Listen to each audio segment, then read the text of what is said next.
Ensuite, deuxième option, vous avez à déterminer une longueur. À ce moment-là, vous connaissez un angle et une autre longueur. De la même manière, il faut placer l'angle que vous connaissez sur votre triangle pour pouvoir déterminer la nature de tous les côtés. Ensuite, il vous faut savoir qu'il vous faut dans votre équation le côté que vous cherchez. Sinon, vous ne pourrez pas faire d'équation avec ce côté en inconnu. Donc, il vous faut ce côté dans la formule. Et il vous faut aussi le côté que vous connaissez. De cette façon-là, vous allez pouvoir éliminer les formules qui ne vous sont pas utiles et conserver uniquement la formule qui vous intéresse. Et c'est parti pour rédiger ensemble cet exercice.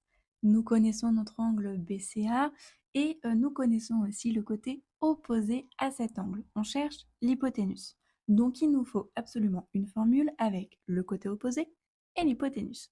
La seule formule où il y a ces deux côtés, c'est la formule du sinus. Ok, comme précédemment, pour utiliser les formules de trigonométrie, il nous faut un triangle rectangle. Check, on a bien un triangle rectangle, on le note. On sait que le triangle ABC est rectangle en B. Je peux donc utiliser les formules de trigonométrie. Et cette fois-ci, j'utilise la formule du sinus. Je me retrouve avec le sinus de mon angle qui est égal à son côté opposé sur le côté hypoténuse. Sin de ACB du coup est égal à AB sur AC. Sinus de 33,69 est donc égal à 2 sur AC. Et la petite astuce pour ne pas vous tromper, je vous conseille d'écrire sinus de 33,69 sur 1. Ça vous permettra de bien visualiser le produit en croix qu'il faut faire. Ici, du coup, on se retrouve avec AC qui est égal à 2 fois 1 sur sinus de 33,69. Et ceci est environ égal à 3,61.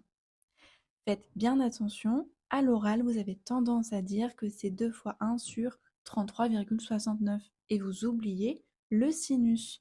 Attention, sinus de 33,69 n'est pas égal à 33,69.